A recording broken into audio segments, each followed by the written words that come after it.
예수님께서는 우리에게 실천하라, 행하라 이렇게 도전을 많이 하셨습니다.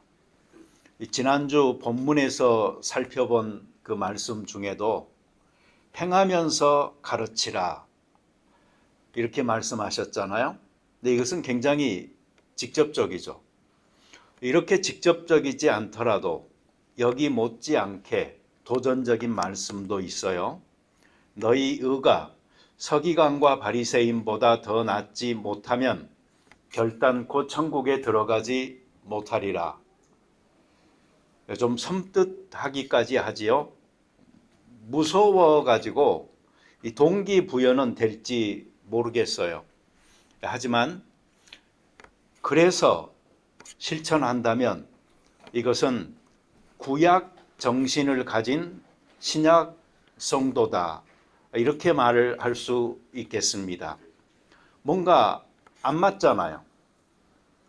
우리는 신약 성도로서 무서워서 두려워서 의무니까 피동적으로 행하는 것이 아니고 신약 성도답게 우리는 신약의 정신을 가지고 하나님을 사랑하는 마음에서 자발적으로 행할 수 있어야 되겠습니다. 이 서기관과 바리새인들보다 더 나은 의를 가지려면 어떻게 해야 할까요? 몇 가지 방법이 있어요. 하나는 그 사람들이 실천하지 못하고 있는 것을 실천하면 되는 거죠. 그리고 또 하나는 서기관과 바리새인들이 의롭다라고 생각하는 그 기준, 그것보다 더 높은 수준으로 우리 기준을 높이면 되는 것이죠. 그런데 여러분 실천하기도 어려운데 수준까지 높여서 실천하려고 하면은 이거 정말 힘들어지는 겁니다. 그래서 이 방법이 제일 좋아요. 예수님 믿고 예수님의 의를 덧입고 그리고 예수님의 그 가르침을 따라서 살아가면 됩니다. 그리고 이것은 하나님을 믿는 신약 성도들의 너무 당연한 모습이기도 한 것입니다.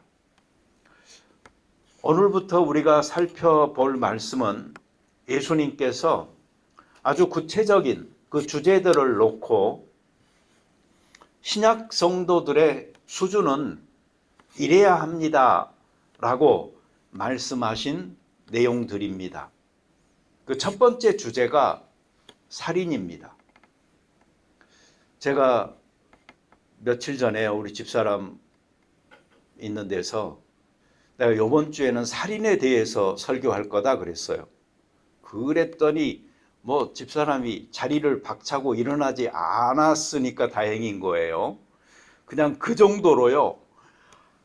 아니 이 성경에 얼마나 좋은 말씀들이 많은데 하필이면 살인이냐고 막 그러는 거예요. 그래서 내가 아니 예수님이 살인에 대해서 가르쳤으니까 어떡하냐고 순서대로 하는데 제가 이렇게 이야기했던 적이 있습니다. 여러분 생명은 귀합니다. 그래서 예수님께서 생명에 대해서 이렇게 말씀하신 적이 있어요. 마태복음 16장 26절 사람이 만일 온 천하를 얻고도 제 목숨을 잃으면 무엇이 유익하리요? 사람이 무엇을 주고 제 목숨과 바꾸겠느냐? 목숨보다 생명보다 더 귀한 건 없지요. 온 천하를 다 준다고 그래도 자기 목숨 내놓고 할 사람 없을 겁니다. 얼마 전에 산업 현장을 방문한 이재명 대통령께서 이런 말을 했어요.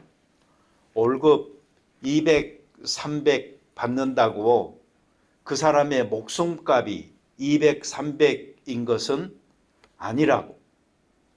맞죠? 출근했다가 퇴근하지 못하는 일이 없도록 안전을 강화하자 하는 것은 결국 생명을 사랑하기 때문에 투자하자라는 것입니다. 천하보다 귀한 목숨이니까요.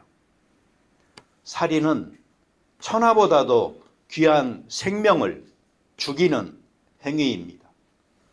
그러니 살인은 절대로 하지 말아야 합니다. 우리는 오히려 죽이는 일보다 사람을 살리는 일에 더 힘써야 합니다. 그런데도 인간 세상이 너무나 복잡해서 특수한 상황이 있어가지고 살인을 훈련하는 사람도 있어요. 전쟁과 군인이 아마 대표적일 거라고 생각합니다. 정말 전쟁이 일어나잖아요. 그러면 몇 명 죽였느냐가 전공으로 이어져서 진급도 하고 포상도 받게 됩니다. 임진왜란 때에는 적군의 코나 귀를 잘라가지고 숫자를 세가지고 공로를 인정했다고 하잖아요. 그래서 슬픈 일이지만 일본에는 조선인 코 무덤도 있다고 합니다. 군대가 아니더라도 조폭 나오는 영화나 마약 관련 드라마 같은 곳에서 사실 우리가 살인하는 장면이 너무 많이 나오기 때문에, 그리고 살인을 청부하는 장면도 우리가 흔하게 보기 때문에 좀 감각이 무뎌졌어요. 그래서 가끔 참혹한 그 학살 현장이나 박물관에 이 보관되어 쌓여 있는 해골 무덤들을 봐도요, 끔찍하고 무서운 장면인데도 영상으로 너무 많이 접해서 그런지 그냥 무덤덤하게 넘어가기도 합니다. 여러분, 몇 명이나 죽여보셨나요? 여기 있는 분 중에 실제로 살인한 사람은 없으리라고 믿습니다. 혹시 몰라요.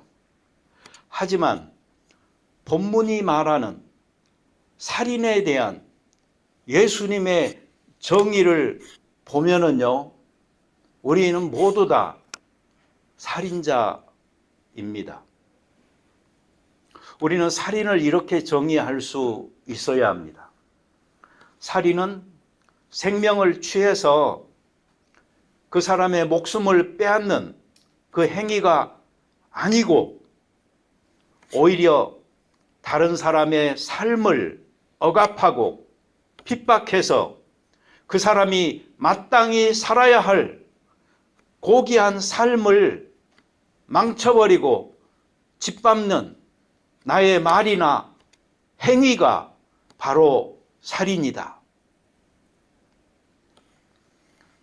예수님의 가르침을 요약해 보면은 이렇게 요약될 수 있습니다. 생명과 삶 둘 다 불가분리의 관계로 귀합니다. 예수님 안에서의 새 생명 얻은 자, 그리고 새 생명 얻은 자가 살아야 할 삶을 이야기하는 이 바울 서신의 그 구조도 이것을 잘 보여주고 있습니다. 하지만 이 둘 가운데 어떤 것이 더 귀할까 생각을 해보잖아요. 그러면 저는 감히 우리 그리스도인들에게는 생명보다 삶이 더 중요하다, 생명 있는 삶이 더 귀하다, 이렇게 말하고 싶어요. 요한복음 10장 10절에 보면은 예수님께서 자신이 이 땅에 오신 목적을 말씀하셨어요. 도둑이 오는 것은 도둑질하고 죽이고 멸망시키려는 것뿐이요, 내가 온 것은 양으로 생명을 얻게 하고 더 풍성히 얻게 하려는 것이라. 이 구절을 보면서요, 우리나라 말에는요, 이 생명과 삶이라는 이 말이 나뉘어져 있지만 영어에서 그 life는요, 생명으로도 삶으로도 이 번역이 가능하잖아요. 예수님께서는 생명을 얻되 풍성이 얻도록 하기 위해서 오셨다, 이렇게 하셨는데요. 여기에서 생략되어져 있는 한 단어를 살려내야 합니다. 그게 무슨 말이냐면, 내가 온 것은 양으로 생명을 얻게 하고 그것을 여기서의 그것이 뭐죠? 생명을 더 풍성히 누리게 하려 합니다. 이렇게 가잖아요. 그러면 그저 생명의 반복일 뿐입니다. 그러니 거기에서 삶을, 그 라이프를 삶으로 다시 해석을 하여 집어넣고 보잖아요. 그럼 이렇게 됩니다.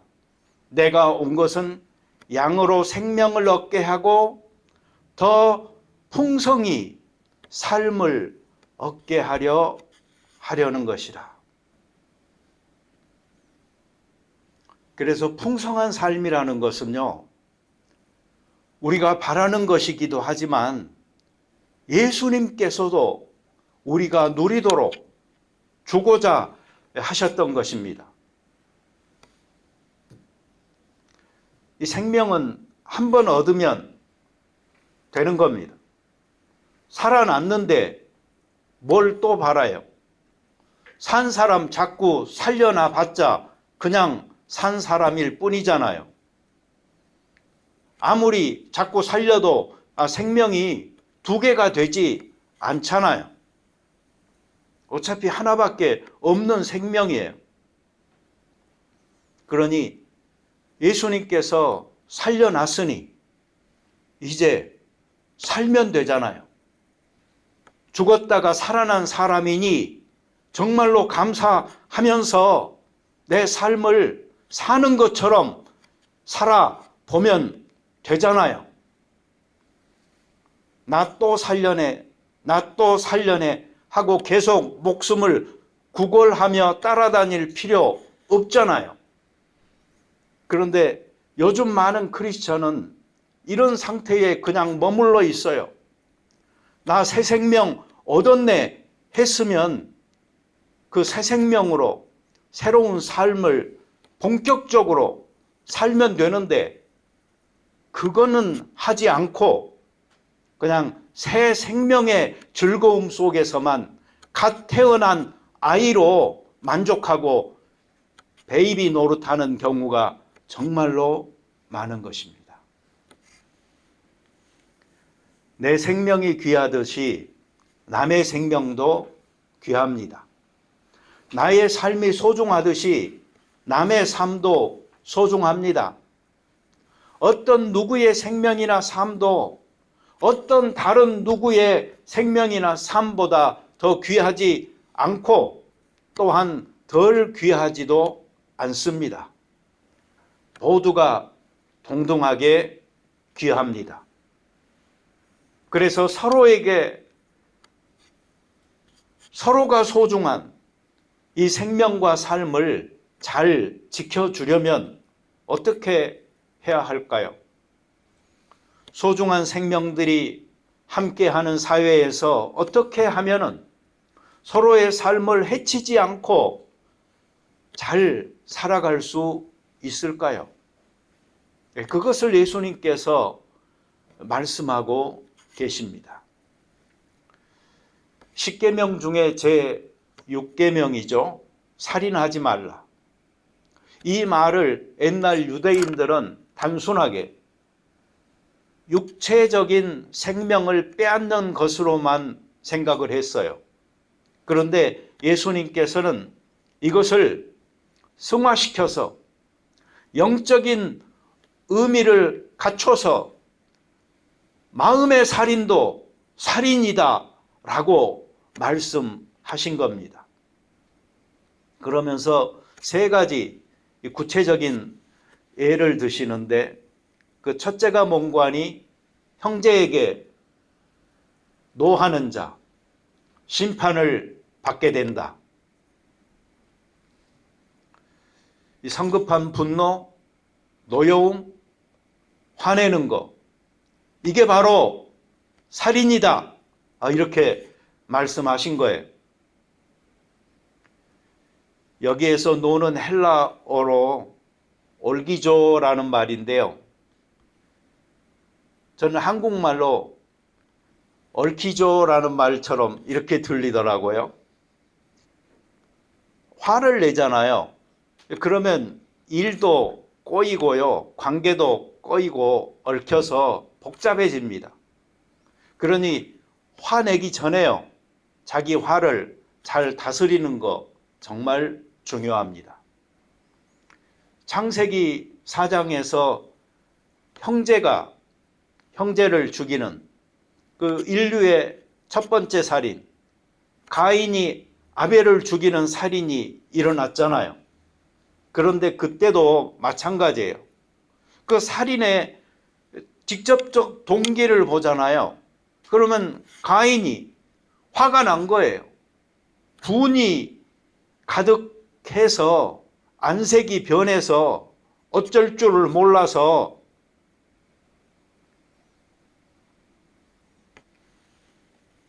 하나님께서는 그에게 이렇게 말했잖아요. 죄가 문에 엎드려 있느니라. 죄가 너를 원하나 너는 죄를 다스릴지어다. 그런데도 그 자기 분노에 가득 찬 그 미움의 죄를 다스리지 못하고 결국은 아벨을 죽입니다. 여러분, 언제 우리 화가 나죠? 비교당할 때 화가 나죠? 보통은 평소에 쟤는 나보다 더 못해 라고 했던 사람에게 자기가 당했다 싶을 때 쉽게 화내기 마련이죠. 그래서 평소에 화를 자주 품는 사람은요, 둘 중에 하나예요. 절대적으로 무능해서 되는 일이 하나도 없어서 화가 나서 있든지, 아니면 절망적으로 교만해서 어떤 하나도 참지 못하든지 하는 겁니다. 여러분, 화내는 거 큰일입니다. 어느 정도 큰일이에요? 살인하는 겁니다. 둘째로 예수님께서는 형제에 대하여 라가라 하는 자, 공회에 잡혀가게 된다라고 하셨어요. 저는 어렸을 때는요, 이 성경에 이건 뭔가 한글이 잘못 쓰였나 그랬어요. 라가 이상하잖아요. 그래가지고 이것은 형제에게 나가라고 하는 자, 처음에는 전 그걸 이렇게 이해를 했던 적도 있어요. 근데 이 라가라는 말은 아람어예요.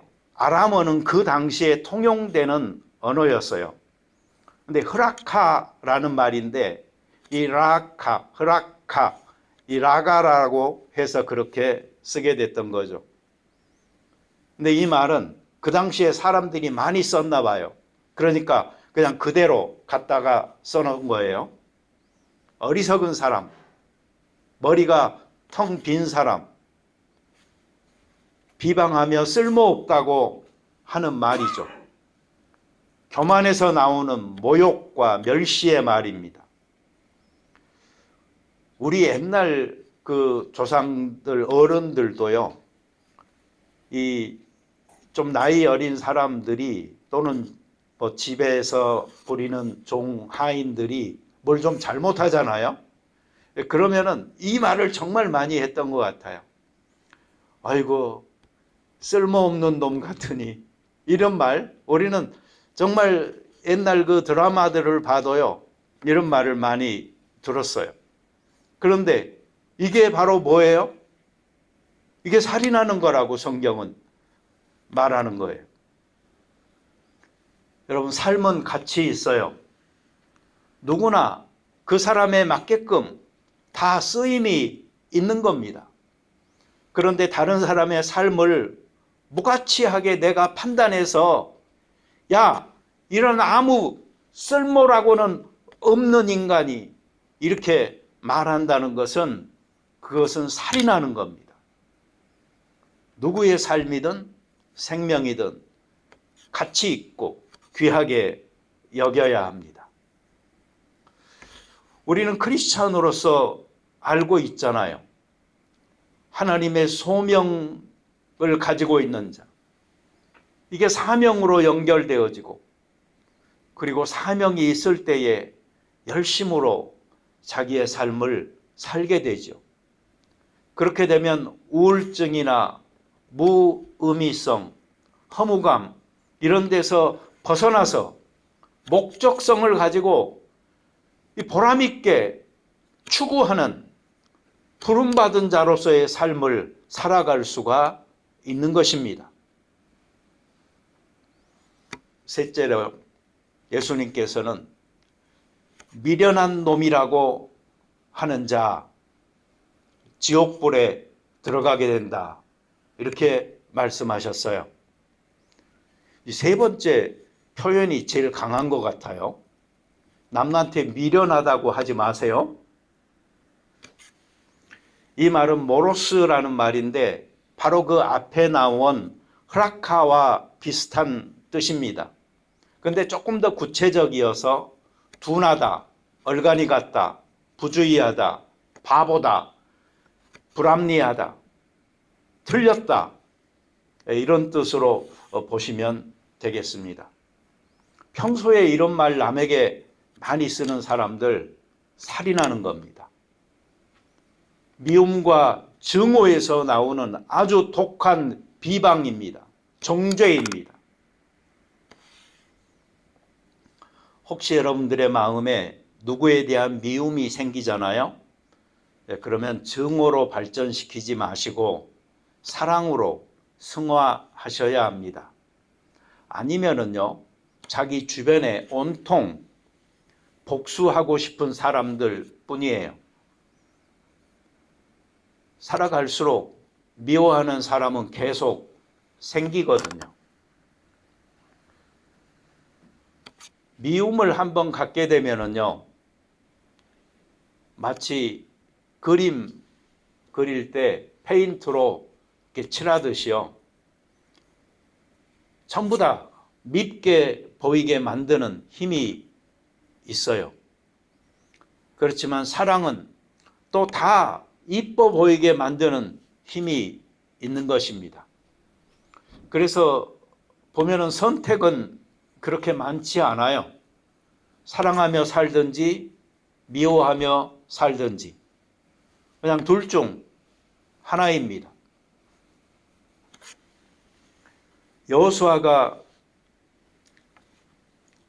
여호수아서의 그 마지막 부분에서 이런 설교를 하잖아요. 너희 섬길 자를 오늘 택하라. 오직 나와 내 집은 여호와를 섬기겠노라.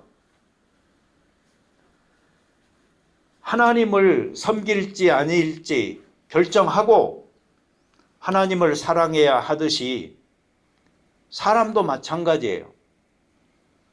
나는 사람을 사랑하며 살 것인가 아니면 미워하며 살 것인가를 결정하고 그리고 사랑하면서 살아야 하는 것입니다. 여기에 대한 우리의 그 생각, 이 결단이 없기 때문에 사랑과 미움의 경계에서 우리는 계속 헤매고 있는 것입니다. 옛날에는요, 사람들에게 이렇게 말했어요. 야, 네 마음속에 미움이 생기면은 시간 지나면 괜찮아질 거야. 그래서 방치하든지 아니면은 조금 권위적인 입장에서는 너가 아직 살아 있어서 그래. 너를 부인할 줄 알아야 돼. 너 더 죽어야겠구만 하고 억누르면서 어떤 행동을 취하기를 바랬죠. 해결은 빠를지 모르겠지만 나중에 쌓여있던 스팀이 터져 나오면 더 곤란해지는 경우가 생깁니다. 그러니 여러분, 자기 감정을 감추지 말고 꺼내서 살피면서 잘 다루어 해소하여 처리할 줄 알아야 합니다. 화내는 말, 싸우는 말, 무시하는 말, 이런 말들 우리는 흔하게 듣기도 하고 말하기도 합니다. 그래서 별것 아닌 듯 여기기까지 하는데 예수님께서는 이것들을 아주 심각하게 말씀하신 거예요. 심판받을 것이다. 공회에 잡혀가게 될 것이다. 지옥불에 던져질 것이다 라고. 이 세 가지 모든 것은요, 감정과 말의 문제입니다. 우리는 우리의 언어로 살인하지요. 감정이 폭발해서 험한 말이 나오는 겁니다. 감정을 잘 다스릴 줄 안다는 거, 이것은 끊임없는 훈련으로 가능한 것입니다. 감정을 잘 다스리지 못하면요, 순식간에 짐승이 됩니다. 화내고 자기만 잘났다고 하고 교만한 거죠. 남을 무시하고 함부로 대하며 쏟아내는 말은 나는 기분 좋을지 모르지만 다른 사람을 죽이고 찌르고 그 사람의 삶을 망치는 일인 것입니다. 왜 그럴까요?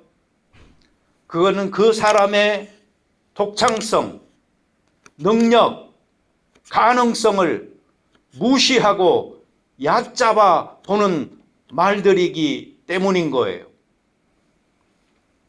이렇게 보면은 이런 말들을 부모가 자식들에게 제일 많이 하는 거죠.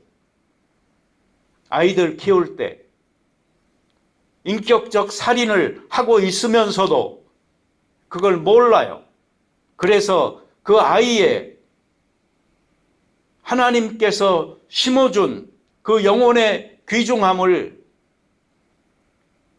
내가 잘못 판단하고 그 가능성을 꺾어버리는 경우들이 우리들이니 우리는 우리의 자녀들을 살인하고 있는 것입니다. 저는 우리 아이들한테요, 뭘 잘해준 건 없는 것 같아요. 그런데요, 제가 잘했다라고 생각하는 거 하나는 있습니다. 뭐냐면은 우리 그 아들 중에요, 학교에서 계속 문제가 돼가지고 어느 날은 학교 교장이 전화를 했어요. 그래가지고 야, 니네 아들 이제 다른 학교로 옮기든지 하라고 그러더라고요. 그래서 제가 그 교장 선생님한테 그랬어요. 너 왜 그러느냐고. 나는 내 아들을 리스펙한다고 그랬어요. 그러니까 교장이 갑자기 아무 소리가 안 들리는 거예요. 왜 그러냐고 그래요. 그래서 나는 그 아들이 친구들하고 잘 놀고 부모님 말 잘 듣고 착한 애라고 생각한다고 그랬어요. 그래가지고 그 우리 아들 퇴학 그때 당할 뻔 하다가 안 당하고요, 한 1년 더 다녔어요. 그러다 결국은 안 돼가지고 다른 학교로 옮겼던 그런 적도 있습니다. 학교에서 아이를 뭐라고 해도 부모가 포기하지 않잖아요. 그거 소중합니다. 다른 사람이 내 아이들을 믿어주지 않아도 부모가 그 아이들을 끝까지 믿어주는 것. 그래서 그 아이의 공간에서 그 아이의 시간을 따라 성장할 수 있도록 만들어주는 것.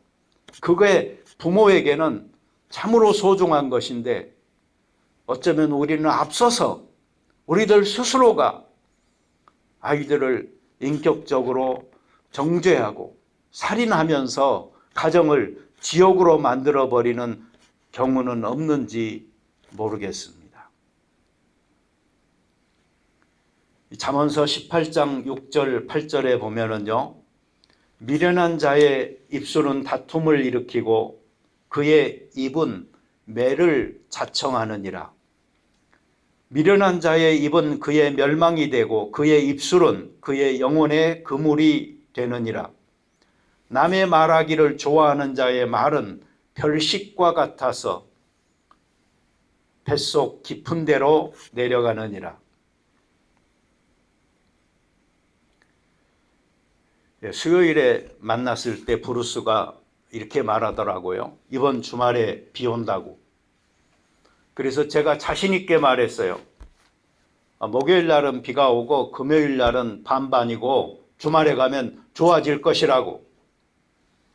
근데 나중에 보니까 내가 알고 있던 건 한국 TV에서 봤던 한국 일기예보였어요. 그럼에도 불구하고 나는 정확하게 알고 있는 브루스를 윽박지르면서 이럴 거라고 내가 말했던 것입니다. 제가 헛소리했고 소문과 루머는 그렇게 만들어지는 것입니다. 남에게 상처 주는 말을 하고 나서 나는 솔직해. 속으로 엉큼한 것보다는 정직한 게 낫잖아 라고 말하지만 사실 그건 앞뒤를 재보지 않는 무식한 발언인 것입니다. 저질러 놓고 뒷수습하려고 하면 이미 늦었죠.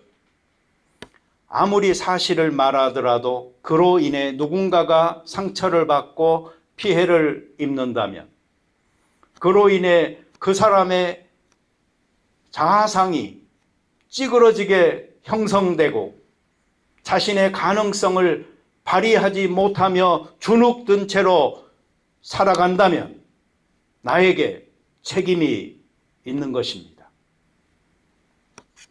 여러분들은 말의 피해자입니까? 아니면 가해자입니까? 남들이 나에게 하는 듯 보이지만 사실 우리 자신이 무의식 중에 남에게 많이 하고 있어요. 우리는 피해자인 것 같아도 가해자일 경우가 많이 있는 것입니다. 그리고 실제로는 우리 자신도 우리 자신을 그렇게 대하는 경우가 많아요. 나의 독창성, 나의 능력, 나의 가능성을 어떤 누구보다도 우리들 스스로가 찍어 누르고 너가 뭘 할 수 있겠어? 원래 너는 이런 일 잘 못하잖아. 그렇게 자신을 판단해서 무시해온 결과가 혹시 지금의 우리들의 모습은 아닐까요? 자기 자신도 극복하지 않으려고 한다면 누가 도울 수 있겠습니까? 그러니 우리는 우리 스스로를 대하는 태도부터, 나에 대한 나의 생각부터, 나에 대한 나의 언어부터 고쳐 나가야 할 필요가 있는 것입니다.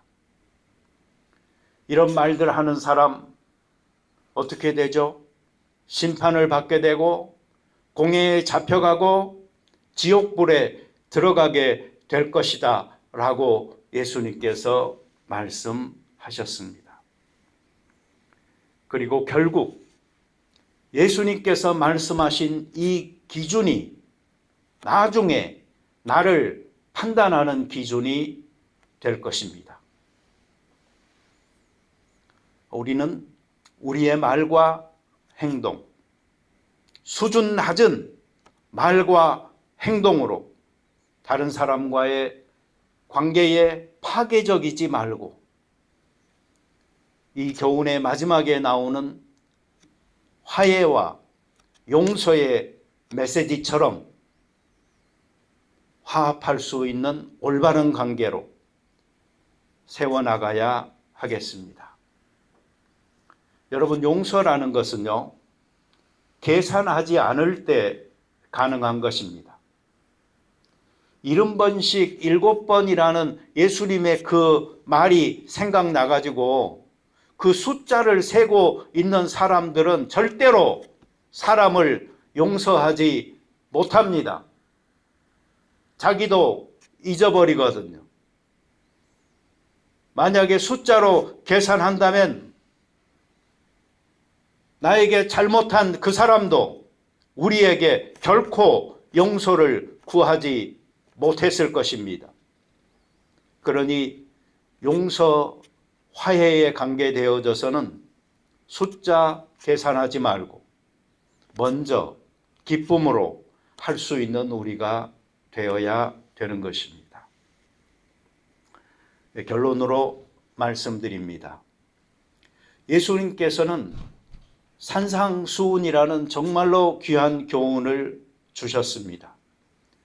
여기저기 부분적으로 흐트러져 있던 교훈들을 발전시키고 완성해서 더 이상의 개정이 필요치 않는 완전한 형태로 우리에게 주신 가르침인 것입니다.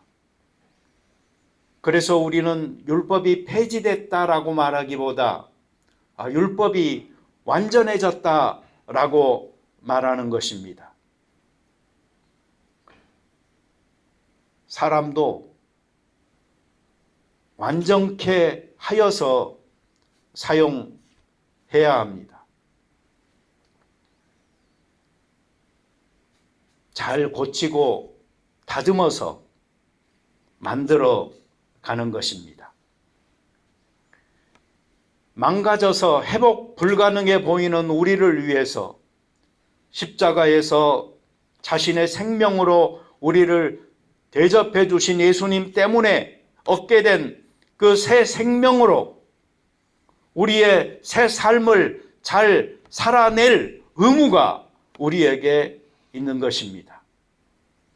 그러니 우리의 기준을 좀 높입시다. 생명에서 삶으로. 그래서 생명의 즐거움이 아니고 삶의 풍성함으로 서로를 축복하도록 하십시다. 그래서 이 귀한 교훈이 그저 책에 박혀있는 글씨로서 귀한 것이 아니고 삶에서 실천 가능하다는 것을 우리의 생명 얻은 삶으로 증명해 보이도록 해야 되겠습니다. 산상수훈에서 보이지 않는 그 십자가는 십자가를 경험한 우리가 삶으로 보여줘서 드러나게 해야 할 십자가인 것입니다. 같이 기도드리겠습니다. 자비로운 주님, 우리는 산상수훈을 이상적이기에 실천은 불가능한 가르침이다라고 판단하고 나의 삶에 적용하여 실천해 보려고 하는 노력조차 진지하지 않을 때가 있습니다. 그러나 예수님은 구약의 그 불완전했던 율법의 근본적 정신이 무엇인지를 꿰뚫어 보시고 마음에 차원까지 승화시켜서 이렇게 구체적으로 우리에게 제시하여 주셨습니다. 예수님의 의로 덧입기 원하는 우리가 서기관과 바리새인들의 의보다 더 못한 누더기 같은 가치를 가지고 살아가므로 빛과 소금은커녕 하나님의 영광을 가리는 삶을 사는 것을 용서하여 주시옵소서. 생명의 차원이 아니고 이미 생명 얻은 자, 삶의 차원으로 뚜벅뚜벅 걸어나갈 수 있는 저희들 되게 하시고 실천하게 하심으로 말미암아 하나님의 말씀이 오늘날의 사회 속에서 살아나는 귀한 일이 있게 하여 주옵소서. 예수님의 이름으로 기도드립니다. 아멘.